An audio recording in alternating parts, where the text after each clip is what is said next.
ग्राम सभा नदवल में एक दंगल का कार्यक्रम था। पार्टी के प्रदेश उपाध्यक्ष श्री भागु सिंह जी के नेतृत्व में कार्यक्रम था। परंपरागत तरीके से आज़ादी के बाद से लगातार इस गांव में दंगल होता रहा।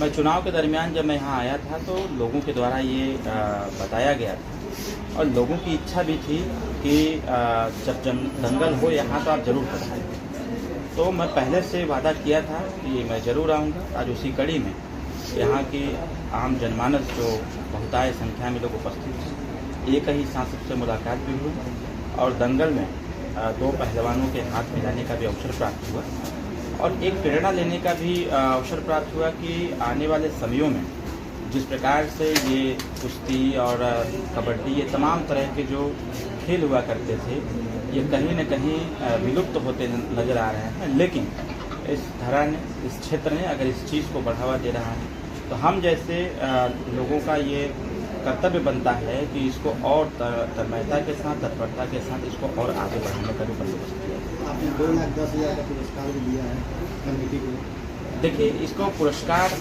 नहीं कहा जा सकता, इसको प्रोत्साहन कहा जा सकता है, क्योंकि व्यक्ति कहीं न कहीं जब उसको प्रोत्साहित करेंगे, जैसे इस भीड़ में 4 जनरेशन के लोग थे। एक वो जो 90 साल का भी व्यक्ति बैठा था, जो अपने समय में बहुत सारे दंगलों को देखा। एक वो जो 35 से 40 साल के बीच का रहा है, उसने कम दंगलों को देखा होगा और कम समझ रहा होगा।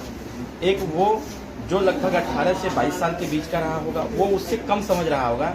लेकिन एक वो भी व्यक्ति बैठा था उसमें जिसकी उम्र 10 साल, 12 साल, 15 साल थी। वो जरूर दंगल को देख करके कल्पना कर रहा होगा कि उस समय कैसा होता होगा। तो एक प्रोत्साहन था कि क्षेत्र में इस प्रकार के जो कार्यक्रम होते हैं, ऐसे कार्यक्रमों में कहीं न कहीं एक प्रकार से लोगों की मेहनत उजागर भी होती है। जो लोग इसमें पार्टिसिपेट करते हैं, भाग लेते हैं, ऐसे लोगों को, जैसे बनारस से चल करके यहाँ तक आए लोग, हमने उसमें कई हमारे परिचित भी पहलवान थे। बनारस जिस अखाड़ा से लोग आए थे, उस अखाड़ा पर मैं खुद जाता रहता हूँ। तो एक दूसरे को मिलाने का भी है।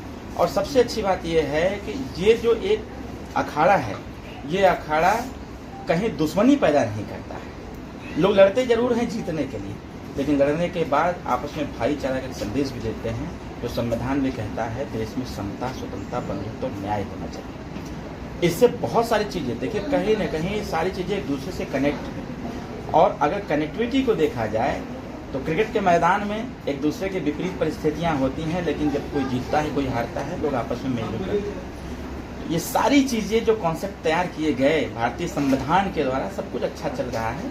मैं तो बहुत बहुत धन्यवाद दूंगा इस क्षेत्र की जनता को कि जो परंपरा विगत समय से चलती आ रही थी, उस परंपरा को हमारे फागू भाई ने जीवित रखने का काम किया। उनको धन्यवाद देता हूँ।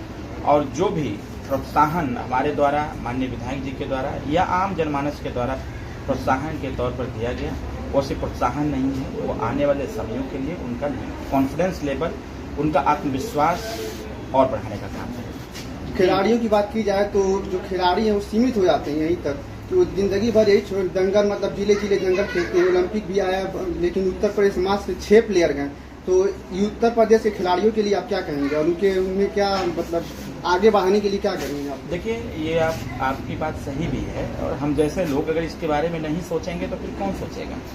और मैं तो निरंतर प्रयास करता रहता हूँ, जहाँ से भी सूचनाएं प्राप्त होती हैं, हम लोग प्रोत्साहन के लिए भी उनको बाकायदे प्रोत्साहित भी करते रहते हैं। और इस पे सरकार का भी ध्यान होना चाहिए, क्योंकि ऑलरेडी सरकार के 69 विभाग में एक खेल विभाग भी है, तो उस पर सरकार को ध्यान देना चाहिए। और ऐसे जो बच्चे जो ग्रामीण क्षेत्रों में मेहनत करके जो अपनी प्रतिभा को ऐसे स्थानों पर उजागर करने का काम करते हैं, ऐसे लोगों का सिलेक्शन भी होना चाहिए। अगर आवास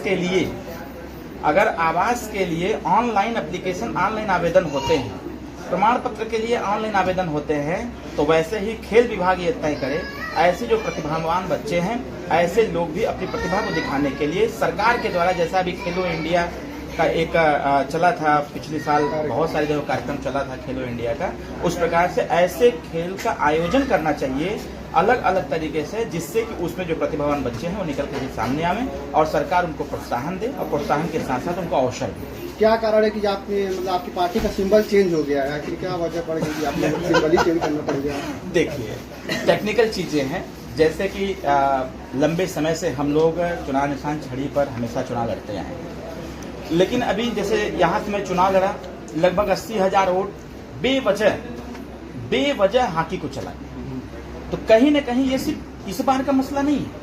जब से ये पार्टी चुनाव लड़ रही है तब से ये जरूर सिंबल के तौर पर, अगर उस ईवीएम मशीन में या फिर बैलेट पेपर पर, जब बैलेट पेपर से चुनाव होते थे तब भी दिक्कत हम लोगों को होती थी।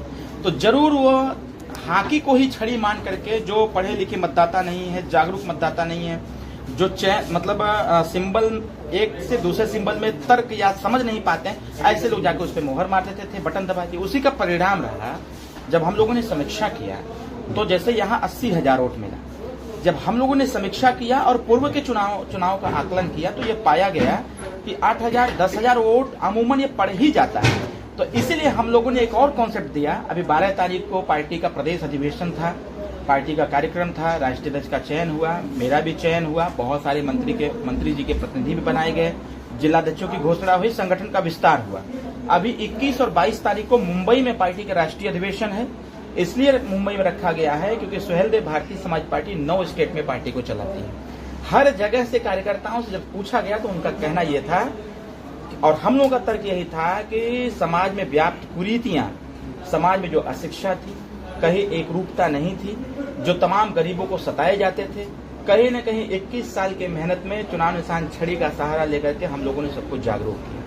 जागरूक इतना कर दिया कि अब गांव का गरीब जो अशिक्षित भी है वह भी अपने अधिकार को जानना और पहचानना चालू कर दिया। तो हम लोगों ने कहा जो गरीबों के लिए बंद ताला है उसको खोलने के लिए चाबी की आवश्यकता है। सुहेलदेव भारतीय समाज पार्टी का जब निर्माण हुआ था तो यही बात से निर्माण हुआ कि गुलामों को गुलामी का एहसास कराकर उनके पैरों में जकड़ी हुई बेड़ियों को तोड़ना सुहेलदेव भारतीय समाज पार्टी का मकसद है। और उस पैरों में जो बेड़ी लगी है उसमें ताला लगा है।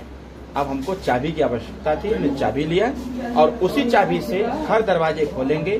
सामाजिक, शैक्षणिक, राजनीतिक और आर्थिक के साथ साथ बेरोजगार नौजवानों को रोजगार कैसे प्राप्त हो उसके लिए भी हम लोग काम करेंगे। मोदी जी आज लाल किले से यूसीसी पे बात की है, यूसीसी पे आपका क्या विचार है? देखिए, माननीय मोदी जी ने अभी, क्योंकि आज स्वतंत्रता दिवस का समय है और माननीय प्रधानमंत्री जी के एक ही घोषणा नहीं, बहुत सारी बातें उन्होंने कहा। हमारा फोकस उस पर होता है क्योंकि हर बार घोषणा होता है। कहीं न कहीं निचले स्तर पर वर्तमान सरकार में घोषणा तो पहले भी बहुत होते थे। 15 अगस्त और 26 जनवरी के अवसर पर देश टकटकी लगा करके टीवी स्क्रीन पर देखता था और सुबह पेपर का इंतजार करता था, पेपर आवे, हम ये समझने का प्रयास करें कि आखिर सरकार ने हमारे लिए क्या किया। पहले घोषणा होता था और आज उस घोषणा पर इम्प्लीमेंटेशन भी होता है, उस पर पहल भी होता है, उस पर काम भी होता है। सिर्फ एक ही बात नहीं, माननीय प्रधानमंत्री जी ने बहुत सारे मुद्दों पर चर्चा किया, देश की गरीबी पर, देश की बेरोजगारी पर, देश की शिक्षा पर, देश की सेना पर और अपने अंदर जो बाह्य सुरक्षा है उसको भी लेकर तमाम तरह की बातों पर चर्चा हुई। कहीं न कहीं उस पर ध्यान दिया जाए तो हमारी सरकार, भारतीय जनता पार्टी, एनडीए की सरकार बेहतर प्रदर्शन कर रही है। आज ये सबसे शुभ अवसर स्वतंत्रता दिवस का हम सब लोगों को हम बधाई भी देते हैं और आपके चैनल के माध्यम से पूरे देश के लोगों को बहुत बहुत बधाई और शुभकामनाएं देते हैं।